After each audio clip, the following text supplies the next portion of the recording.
Is the inside receiver, runs to the outside, and I tell you, it's very, very hard when you're playing man to cover him. You're going to see him right here. He's going to go outside while these two guys come inside. Bing, bam, boom, hard to cover. Especially when you're in man-to-man coverage, the outside guy has got to come off.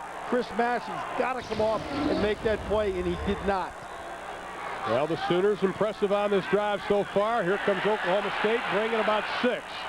Pass is complete inside the 20-yard line to Chris Hammonds, the junior out of Sulphur, Oklahoma, from the tight end spot.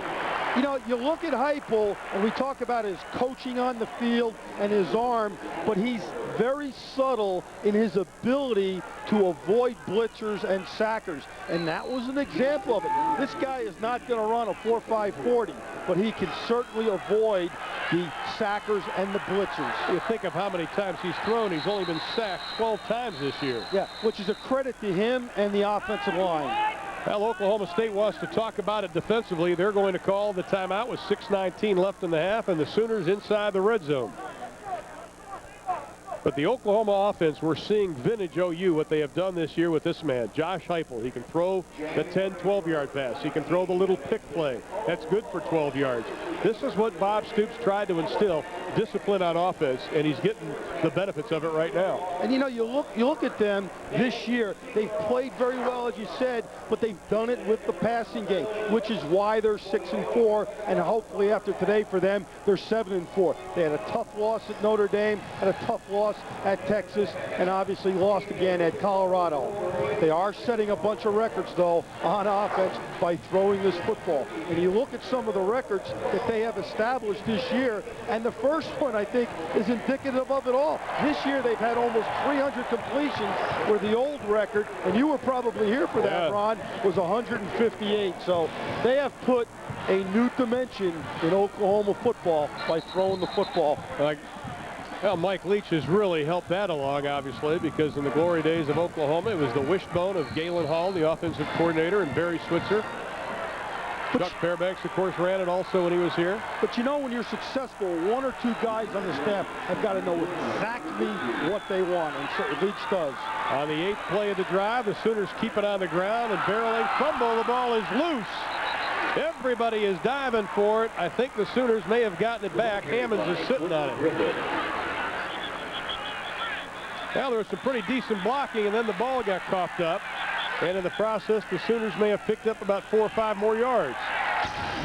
And a first down. Get it any way you can. You're going to see some excellent blocking up front by the Oklahoma offensive line. The ball comes flying out, and Hammonds, who's hustling downfield, finishing his block, number 81, falls on the football.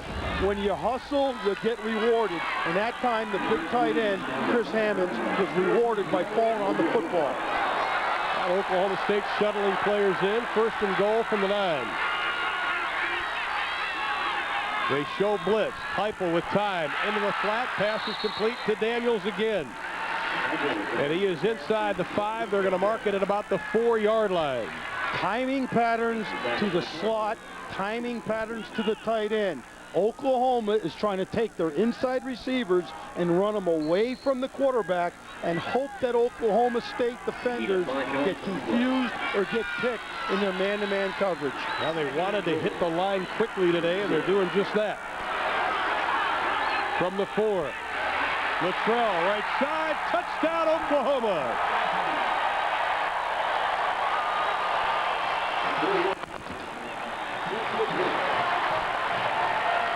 Well, once again, when they needed it, when it was the money play for them, they went behind their right side of the offensive line. And there's a familiar face at the University of Oklahoma. He's awful happy. And Larry Lacewell just to your left, bottom part of the screen. Also part of Barry's staff here in the glory days, honoring the 74 and 75 national championship teams this afternoon here in Norman. The extra point, they hook it around, and it is good. Seth Luttrell with his 7th rushing touchdown of the year, 8th overall, and the Sooners again have gone on top in the scoreboard department. 5 of 5 on the drive for 34 yards, and the Sooners cap it off with Luttrell on their running touchdown. From the right side, Oklahoma State, nothing doing.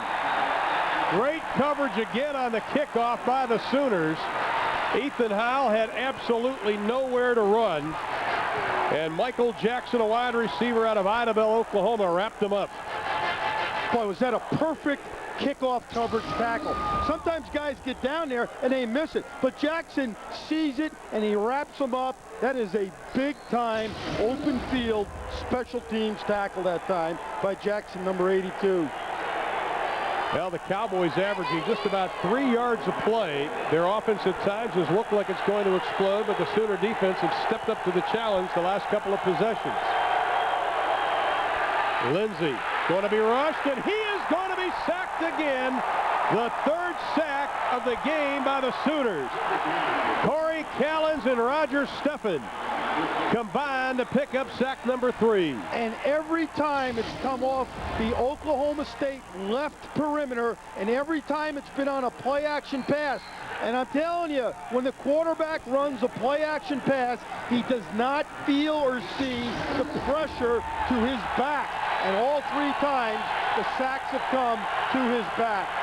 Steffen, the former walk-on, is solid, and he fits this system. Straight ahead, Kevin Brown, nothing doing, and again, the Cowboys will be facing 3rd and long.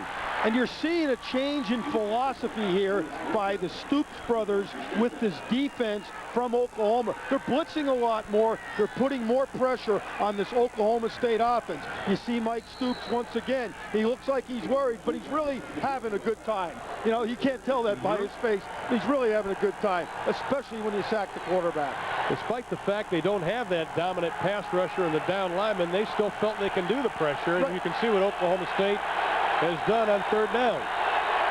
They have 15 to go for the first, need to get up close to the 20. And here they come again.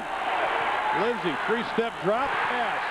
Incomplete at the 13-yard line, intended for Ethan Howell, the senior out of Monroe, Louisiana. Looked like it hit him right in the pads.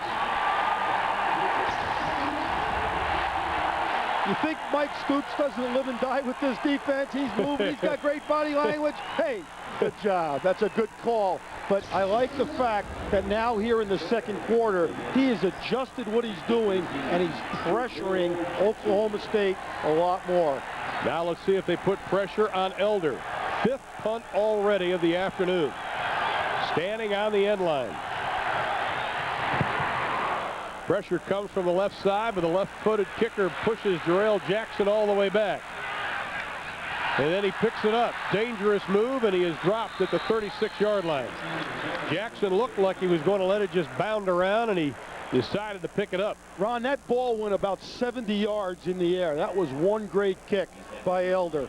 Officially 63 yards on the kick. Just a reminder, the Nissan halftime report coming your way right here from Owen Field as Kevin Frazier and Kellen Winslow with scores and highlights from the games today, including that Georgia Tech game going on in Atlanta, the Bowl Championship Series breakdown, which that's why they can't decide who's going to go to what bowl yet, because we still don't decide what the BCS is going to do. There is Elder, who did a great job, a couple of 60-yarders today. Major league leg. Now the Sooners with just inside of 4 minutes to work with. That's an eternity for Heupel. The pressure, the pass, the complete, the first down. Damian Mackey again with another reception, but Heupel right on the money. Watch what happens here now. You're going to see that trips formation again with three receivers to the outside. Mackey is the inside guy who's going to turn right here, come inside, and make the catch. And what we're doing, they're doing a great, he's the outside guy, they're doing a great job of giving Heupel enough time to throw that curl pattern. Pickup of 14 on the play. They are right at midfield. 3 wide receivers to the right. Heupel, pressure. That play did not look good. Pass was intended for Andre Woolfolk. Terrell Knowles is the one who is really putting pressure on Josh Heupel. When you run a lot of formations and the defense is blitzing a lot, like Oklahoma State, it's hard to pick up everything. It's like you said before, you're almost rolling the dice.